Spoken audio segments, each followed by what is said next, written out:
friends, and welcome to another Disability Dramaturgy Deep Dive. I'm so glad to have you here. Today we're talking about Girl from the North Country, which is a musical that was on the West End last year and on Broadway not long before that. So this is a very recent disability situation. And the show itself is very polarizing. A lot of people hate it, a lot of people love it. And that's sort of all that I knew about it before I was recently pitched an audition for this show, because some of the character descriptions mentioned disability, and I immediately became curious as to what was going on here and figured I should figure it out before I decide whether I was going in for that show or not.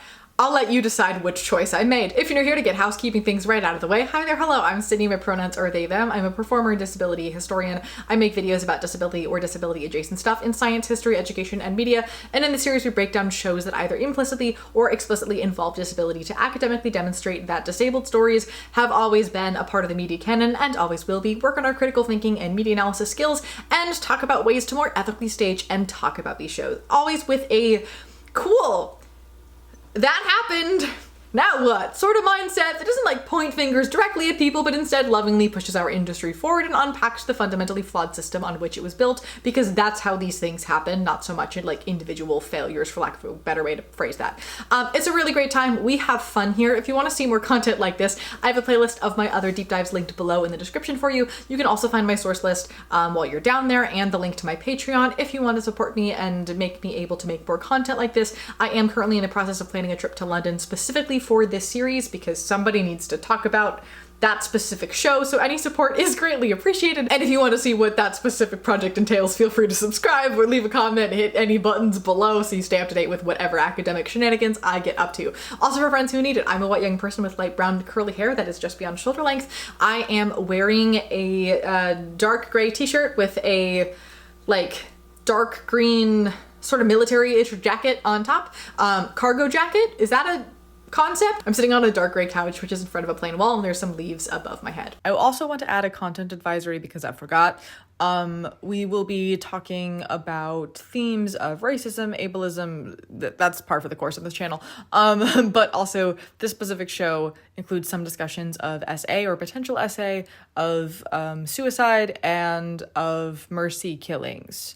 So do with that what you will. Now, you may know Girl from North Country simply as a famous Bob Dylan song that was released on his second studio album, The Freewheelin' Bob Dylan, in May of 1963. It is also the name of this original musical using Bob Dylan's musicals. Now, notably, this is not the first musical to use Bob Dylan's music. There was another one. It was called The Times They Are A-Changin'. It was in 2006. It starred Michael Arden. There is an extant video of their performance on The View that can only be described as an experience. Go watch it, let me know what you think. The show only ran for 35 reviews and 28 performances, so as far as anybody's concerned, Girl from the North Country is the Bob Dylan musical, even though that is technically not quite the case. I also think this is the first jukebox musical we've talked about in the series, because Tommy doesn't count. I mean, we could discuss the tuberculosis in Moulin Rouge, but I don't think that would be insightful or interesting for anybody involved. Anyway, Girl from the North Country. It began its life in 2013 when playwright Conor McPherson, who you may know as the writer of The Weir, he's written a lot of other things. That's just someone that's like very famous in the United States. He was called by Bob Dylan's record company to ask if he would be down to make a show using Dylan's music, and then was given complete free reign on Dylan's entire discography to do with as he liked. As far as I can tell, Dylan had literally nothing to do with the show, otherwise beyond the hey, you want to make it, and he first saw it as a regular patron in the audience of a performance. He might have done like producing to some extent to like fund some of it, I'm not quite sure, but I wasn't able to find a lot of information on that. But at the very least, it seems like he had no artistic hands like actually on the structure of the show or anything like that. It first hit the stage in 2017, premiering at the Old Vic in London, running from July 8th until October 7th, and then it transferred to the West End at the Noel Coward Theatre for a 12-week limited run from December 29, 2017 until March 24th, 2018. Its next run with an all-new American cast would be performed at the Public Theatre in an entirely sold-out run from September 30th to December 22nd, 2018. In 2019, it popped up in Toronto and it had a brief West End revival, and then in 2020 it opened on Broadway at the Belasco Theatre on the 5th of March, and of course, only ran a week, closing March 12th due to the pandemic. They resumed performances on October 13th, 2021 in the same theater and closed early on January 23rd, and they then hoped to reopen in the spring at a different Schubert house, but instead reopened for what was a third time at the Belasco for a limited engagement running from April 29th, 2022 until June 19th. Somewhere in that time, it was professionally filmed for a pro shot on PBS for Great Performances, and that aired on May 23rd, 2025. The show then had touring productions in New Zealand and Australia, as well as in the UK and Ireland in 2022, and that was followed by a US national tour in 2023, and then another 9-week production of it with the same original creatives ran from June to August of 2025 at the Old Vic. MTI then acquired the rights for licensing in May of 2025, around the time the pro shot was released. The original Broadway run would get 7 Tony nominations, winning for Best Orchestrations, as it should, because this show is orchestrated exclusively using period-accurate instruments, which is incredibly cool. The show takes place in the winter of 1934, the year Bob Dylan's parents were married, at a boarding house in Duluth, Minnesota, which is Dylan's hometown, and our narrator is a man by the name of Dr. Walker, who's the physician to the family running this boarding house, which is made up of Nick Lane, his wife Elizabeth, his son Gene, and his adopted daughter Mary Ann. Nick is more or less the sole person working on running this boarding house because his wife has some sort of debilitating mental illness. It's usually referred to as dementia. The source material says it is dementia. A more recent casting call just says she is living with severe mental illness, and we're going to talk about that later. But it presents in the show with her having difficulties changing tasks, being somewhat overtly sexual where inappropriate, getting easily confused and overwhelmed and having outbursts, needing to be spoon-fed, sometimes being completely detached and unreachable, and murmuring various nonsense. Though sometimes it's more on like the prescient side, like she knows something the others do not. Also, her husband claims that before she got sick, Elizabeth said their marriage is over, and so he's having an affair with Mrs. Nielsen, who's a resident of the house, who's a widow waiting for her husband's will to clear. They dream of using the money they're going to get from this to open some sort of business or something, but later learn she actually came out of the experience owing money to the lawyers and not actually getting anything else. Nick's son Gene is in his early 20s. He wants to be a writer. He's very unemployed, and his family takes a lot of issue with that. I should point out, for people who aren't history people like me, 1934 is the middle of the Great Depression, so it's not like anybody was really employed, but his family is at risk of losing this house, so they do have a lot of reason to be concerned. Their son is not bringing any money in. Gene is also an alcoholic, and he learns during the show that his sweetheart Kate has chosen to marry another man who has a better chance of giving her a good future, which makes things worse for him. Also, when he gets drunk, he becomes super racist, and that only happens once, and it is never otherwise addressed. So that's cool. The daughter, Mary Ann, she's 19. She's 5 months pregnant, and the father is a secret she refuses to share. It like kind of insinuates that she might have been assaulted, but kind of doesn't insinuate that. It's really up to your personal interpretation.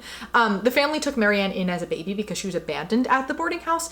She's also Black, and beyond the fact that Nick didn't want her seen outside with the family often because she was a Black child and the rest of the family is white, so she was homeschooled, the otherwise societal implications of this white family in Minnesota having a Black child are never really acknowledged or addressed or like unpacked to any capacity.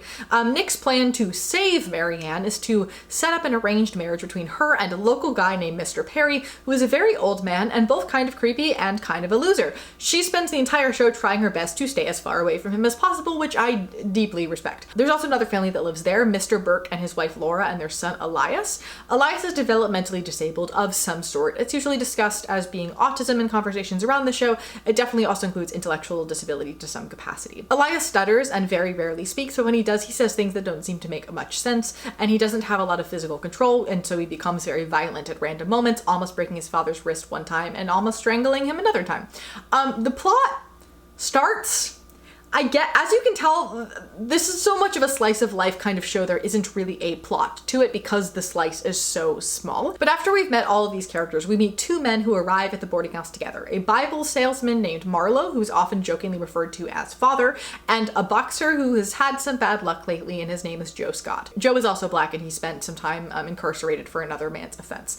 After they arrive, Mary Ann becomes a bit sweet on Joe, but near the end realizes he's kind of a liar who just escaped prison, and she wants nothing to do with him when he asks her if she'll run away with him. And Marlowe gets up in everybody's business, including telling Mr. Burke that he heard about an accident in the town the Burkes moved here from when where a girl was killed in the woods by someone who was either a man or a child, insinuating that he thinks that it was Elias who did it, and the Burkes are running from the truth. And then we immediately see Elias get upset and start strangling his father, which like kind of proves the suspicion correct. In Act 2, at Thanksgiving dinner, Mr. Burke comes in incredibly drunk and says Elias is asleep and not to bother him, but it becomes clear after some time that perhaps something else has happened to him, and it is revealed that he is dead or has been killed by his father? Unclear. Mr. Burke goes on about being afraid of his own son, who he refers to as a helpless creature, and it's unclear whether they like went to the river to fish like they usually do, and then Elias Elias slipped in a dangerous place and Burke decided not to help him, or if he did it on purpose, or some combination of the two. But basically everybody starts to panic about what could have happened to Elias, and then he appears in all white and lit in a very ghostly manner and sings a song,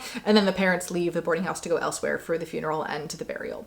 Marlowe steals money from Elizabeth, but is like, nobody's gonna believe you in court because you're crazy. And Jo and Marianne almost run off together, but then she puts the pieces together, so then they don't. Nick initially plans to put Elizabeth away, and then, unclear if he's joking or not, or if he genuinely means it, I think the latter, talks about the possibility of, rather than sitting there and watching themselves lose the house, committing a murder-suicide with his wife just to make it all over. But then he changes his mind, so that's great, and everybody lives miserably ever after, really. Structurally, the songs all happen as sort of like inner thoughts of each individual character at different points, where the dialogue stops and the song happens and nobody acknowledges it except the person who is singing the song, but also sometimes the others will do like a little bit of backup stuff. The show is often described less as a musical and more as a play with music, because the music kind of grinds the momentum to a halt, and also rarely has to do with the events taking place on stage. Like, it might be like the vibe of the song is the vibe of what the person is experiencing, but they're not actually connected in any sort of narrative way. Needless to say, the show has thus been controversial. Some people love it. Most of the positive reviews I have found have specifically talked about the staging and the music and the orchestrations and the general like vibe curation as being what really stuck out to them. But even the positive reviews tend to critique the structural integrity of the piece itself. Some audiences also really like how slow it is and how like, I guess, emotionally drab it is, for lack of a better way to put it. Like, it's very consistent throughout, while others find that to be unbearably emotionally miserable throughout and very tedious. One review referred to it as a dirge, which I thought was interesting language. The general word that seems to appear in every single review, regardless of direction, is muddled, and sentiments like underdeveloped and lack of connective tissue and clunky all seem to appear over and over again. The overall review situation for this comes out very similar to when I analyzed Disability and Kimberly Akimbo a while back, actually, where like the overall score is pretty high, but when you read all the reviews and compare them, they all have the same major critiques of the show, and will often give it 4 or 5 stars, but write what is objectively like a 2 or 3 star review. But I also think, much like Kimberly Akimbo, the show had a vibe off Broadway and into its Broadway transfer as a sort of like little show that was doing something fundamentally different and weird with the medium, so audiences cut it a lot more slack. I could be reading too much into that, but the directly like post-lockdown theatrical landscape and what audiences were looking for is very interesting and very different from really lots of other things that are happening. But anyway, speaking of reading too much into things, let's talk about disability in the show. Though I think what is most notable about the disability in the show is that there is very little to read into, because there are so very many characters going on and not a lot of plot to tell us about what kinds of actions they take and who they are as people. We don't really get to know them to any degree. So all of the characters on stage have become these like two-dimensional archetypes with a handful of character traits rather than fully fleshed out human people, and that creates serious issues for the minority characters specifically. Let's begin with Elizabeth, who allegedly has dementia, but her short-term and long-term memory work just fine, and also sometimes she's psychic, none of which really align with how dementia works. As we've talked about before in this channel, brains are very weird. So there are many things with memory loss you could say happened, and I'd be like, that's probably possible, but there are certain core tenets of what is happening here that just really don't make sense. She's also framed the entire time as a burden. Nobody wants to take care of her. She's primarily the reason Nick considers the murder-suicide idea, because he doesn't want to deal with the combined stress of trying to keep the house and trying to take care of her. They constantly talk about her in front of her in a very negative and almost derogatory way, assuming she cannot hear them, when it is abundantly clear by her random quips in various conversations she very much can and does hear what other people say about her and around her. So within the world of the play, she's framed as a burden and how everybody's life would be better if she weren't around, which is awesome. And then in the world of the audience, she is framed as the comedic relief for this story. The random mad things she says, her random quips and babbles, the fact that she meets a guy and promptly feels up his arm and then smells his armpit. Those things are meant to be viewed as basically the sole moments of comedic relief in this otherwise very dark show, which really undermines whatever piece of character we would otherwise be getting from her, because the narrative does not take her seriously as a person. Specifically, one piece that popped out to me is when she meets Mr. Perry, the creepy man potentially betrothed to the adopted daughter. She talks about remembering having been SA'd either by this man or by somebody like him, and it was framed not only as something the audience was laughing at when clearly she's distressed by whatever this memory is, but also they don't take her seriously at all or think that, I don't know, perhaps what she's saying might hold some weight somewhere. I feel like even if somebody who struggles with mixing reality and fiction accuses somebody of something like that, you at least try to investigate what could be going on there. But instead, she's just ignored and the audience laughs at it. And that was just really deeply off-putting to me. A lot of the times the audience is laughing at this character. I just felt confused as to like what there actually was to be laughing at there and what people were finding to be funny. And I'm not saying like disability can't be funny. Like disability is objectively funny, and there are some things that mentally disabled folks say that are hilarious and specific to how they see the world as a mentally disabled person. But none of the things here that were said and then laughed at fit that, if that makes any sense. The joke was not, oh, she just said something that's silly, but instead, oh, this woman is crazy. Look at how funny she is because she's insane. And that did not sit very well with me. And then we have Elias, who is functionally just Lenny from Of Mice and Men. If you're unfamiliar with that book, we'll do a deep dive on it eventually. It's just really dark and there's a very large body of research on it, and I am not ready to unleash that can of worms. But it's a book, it's about the Great Depression. It's like an American classic. It's specifically about two migrant workers who are close friends. Their names are George and Lenny. And Lenny is developmentally disabled to some degree, where he doesn't understand how big and strong he is, and so he accidentally kills things a lot because he doesn't know how to be gentle with them. Like he loves like holding bunnies, but then he accidentally kills the bunny, like stuff like that. And at the end, he accidentally kills a woman, so a mob goes after him, and George chooses to mercy kill Lenny himself instead. And we see a lot of these elements here in this script as well. The accidental violence, the man in his 30s who's developmentally delayed to some degree and often framed as being an overgrown child rather than a disabled man, and the death framed as a, it was awful and sad, but it was the best thing for everyone, and now everybody's at peace sort of mercy killing tone. And the whole also Great Depression of it really adds to the parallel that perhaps was the inspiration for this character in the first place, as McPherson is known for referencing major plays and playwrights and otherwise famous classics in his work. And now the issue with this narrative, first of all, is the so-called mercy killing, the idea that it is better to have no life at all than to be disabled, both because living as a disabled person is apparently so awful, and also because you're a burden on other people, right? Like that's the concept. To be clear, you're not a burden on other people. That's just the narrative that I'm talking about here. And they don't talk as much about Elias's personal suffering here, but instead focus on the suffering of everybody around him and how that suffering is suddenly lifted by his death. But I almost think that is the bigger problem, in that this show goes out of its way to frame its disabled people as a burden. Again, slight devil's advocate, there is a nuanced way to have that conversation. Like this is the Great Depression. Everybody is starving. Nobody has enough to go around. There's no social services yet. So having any sort of person unable to work who is dependent on you is incredibly difficult in this time period, but they don't have any younger children or elderly people as dependents here either to further point to that message. They just have the disabled ones. It's also a massive issue to frame a disabled character as not only inherently dangerous and inherently violent, but also not having any actual control over that. Like, it looks more like he's suddenly possessed by violence and then it goes away, which works to dehumanize disabled people and make people afraid of disabled people. The American Theater article about the show in discussing this character said, a forever young Elias, Jack Shalhoub, who is in his 30s but has a mental age of a 4-year-old child, mysteriously drowns during the course of the play and comes back as a ghost free of pain, worry, or limitations. Which really reflects some of the further issues here. The idea of a disabled person having been cured in death. Before this, he was unable to speak or really hold his head up fully, and now he can sing beautifully and seems completely normal, as if his death unlocked this secret non-disabled person who was trapped inside him the entire time and waiting to get out.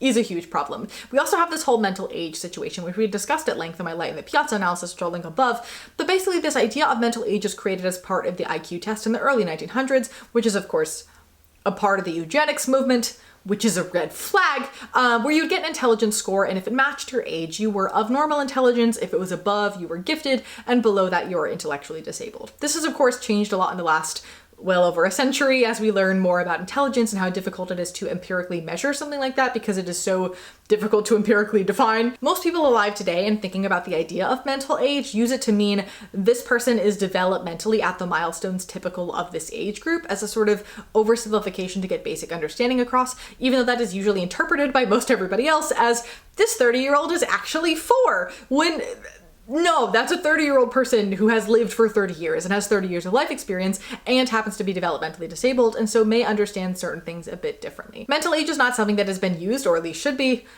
I'm sure some older doctors still use it, but it's not standard at all in the medical field for quite some time. And that is an incredibly important distinction because we know the idea of mental age is typically used to deny the agency, autonomy, and humanity of disabled individuals, which leads to great harm happening to disabled people. And we see that even in the show, right? They're using this to defend his harmful behavior and don't seem to be willing to try to find a way to minimize it. They instead just cover for their son, and then Mr. Burke uses that to cover for himself as a way for why he had no choice but to let his son die. Now, the language around this in the show is interesting because the only time the phrase mental age actually comes up is in the character description, and that is important because it tells us the inherent outdated bias that went into writing the character and thus how he's going to be framed in the story before we even look at it. Side note, this is why your character descriptions matter a lot. If you're writing something, if you're wondering why disabled people are not auditioning for the disabled roles in your show, go look at the language that you're using in your specific casting call. Because if I see something that says person with autism, I'm immediately declining it. If the phrase mental age pops up,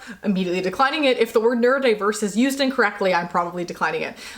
So that's just a PSA for all of you playwrights and such out there. But in the show, it's also very much laid out in the text in its own way, with Mr. Burke saying, and you think to yourself, well, it'll get easier when he's older, but he never got any older. He just got bigger and bigger. And this is a concept that is historically appropriate here, but I think could have been phrased in a much less harmful way. And also the way he was portrayed gave a clear intention of a 4-year-old trapped in a 30-year-old man's body rather than an intellectually disabled 30-year-old person, which made it unbelievably uncomfortable to watch and not really accurate to what developmental disability even looks like, which makes him come across as even more inhuman and almost robotic to some extent. It just didn't feel right.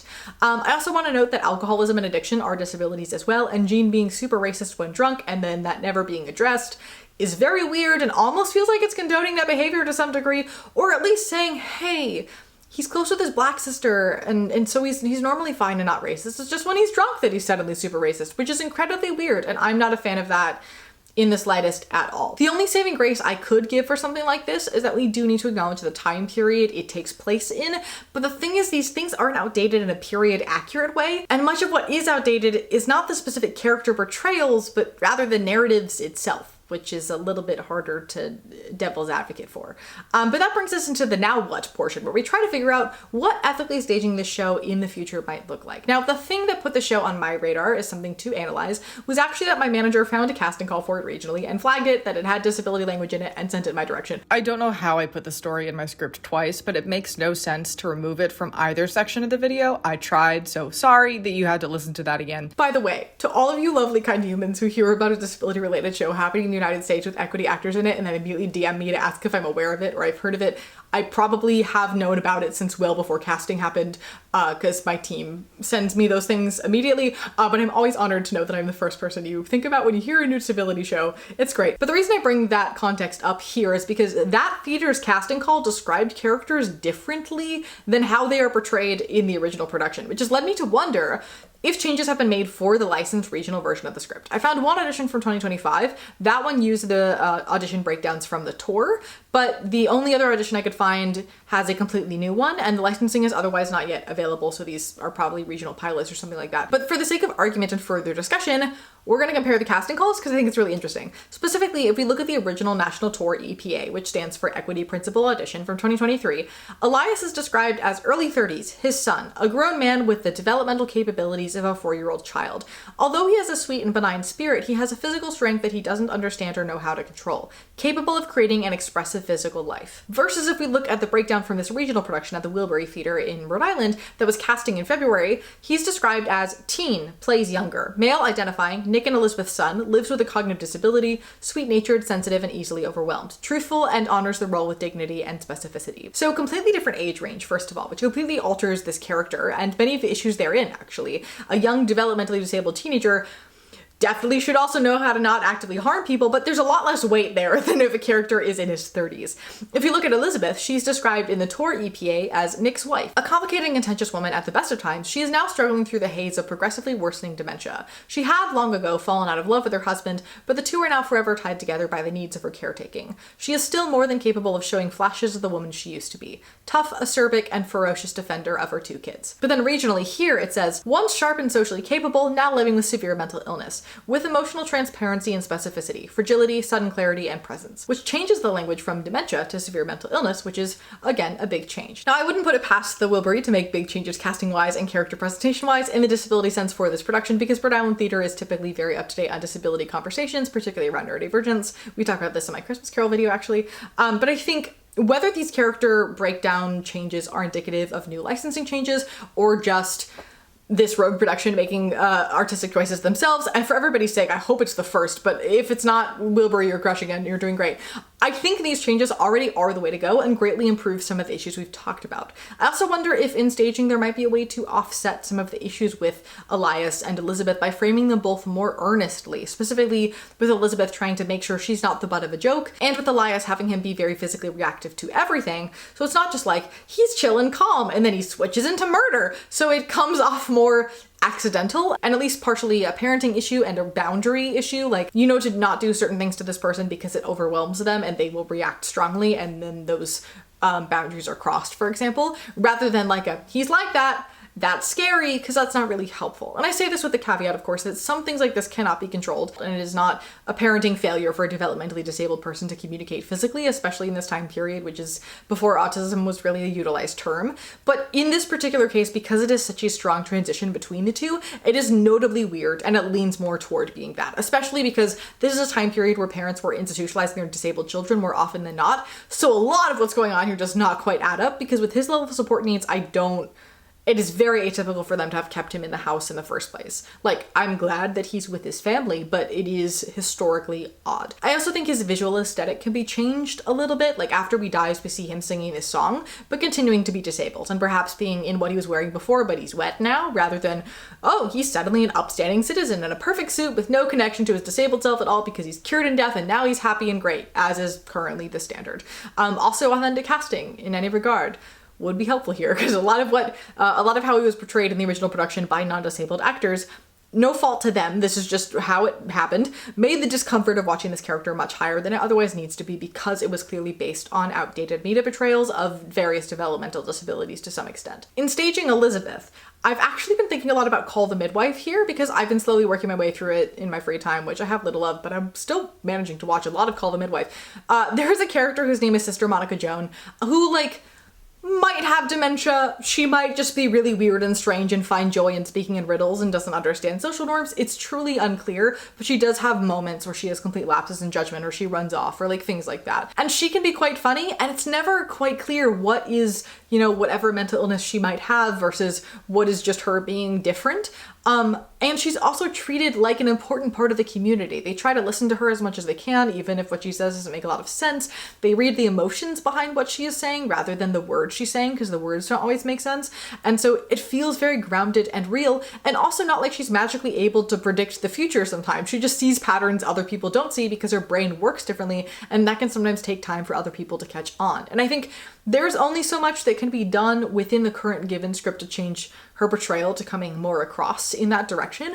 But I think if we remove the initial dementia discussion, which is also, again, never named in the show, only the character descriptions anyway, so that's very doable, and perhaps reframe some of the lines talking about her being a burden as more lighthearted with an underlying, we love you so much, we don't actually mind taking care of you, times are just hard right now, which still isn't great, but it would be better. And having her go off stage maybe for the moments when other people talk about her in front of her, there is a way to pull back some of the harm done there. I think, again, Sister Monica Joan is a really great example of how this concept could work, and could be staged and acknowledged in a healthier, safer way. Also, perhaps to make this logistically and medically and dramaturgically possible, the line of when she got sick could perhaps refer to more when she like acquired a physical illness that has made her more dependent, and perhaps in not feeling well, her brain is less sharp than it used to be, rather than oh, she was normal before the dementia kicked in, because it's definitely not what she has. It does not add up to the symptoms at hand. And also, it seems like she was weird and quirky beforehand too. But again, I'm returning to Sister Monica Joan here as a perfect example of what this could look like, of this fuzzy gray line that is madness versus personality and environment, and might be a really great way to play with this character. The gene alcoholism problem, I think, is just going to be what that's going to be. I don't know how to make that better. The other thing that I want to note that feels important is, unfortunately, handling disability like this is at least a recent Conor McPherson play pattern. I don't know his earlier work very well, but he recently had a show that he wrote and directed at the Old Vic called The Brightening Air that takes place in the 1980s and has a clearly autistic, but it's before that was a conversation character named Billy. Her whole thing is that she's obsessed with trains, and she too is framed as inherently burdensome and so much the cause of another character's problems in life that he contemplates suicide. I watched a lot of interviews with Connor. He seems like a really lovely person, so I mean this with all the love in my heart. Also, this concept I'm about to say is not directed directly at him either.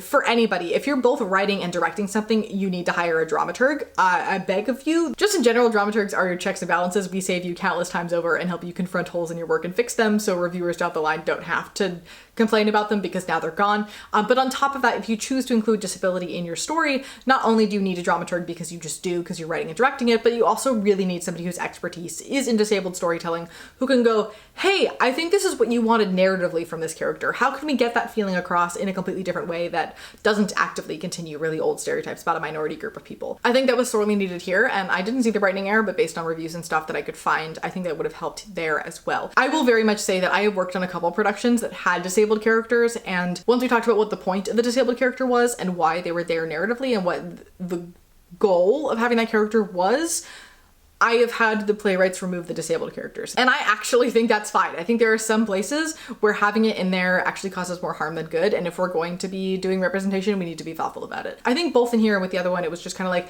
let's put it in there. And then it just reflected a lot of older media beliefs about disability rather than a more cognizant and modern lens of how we actually talk about minority stuff in media now. I think at some point I should just rename this series, Hey, Have You Considered a Dramaturg? Because that's truly what it keeps coming down to, at least in the more recent productions that we analyze. But that is all that I have on the show.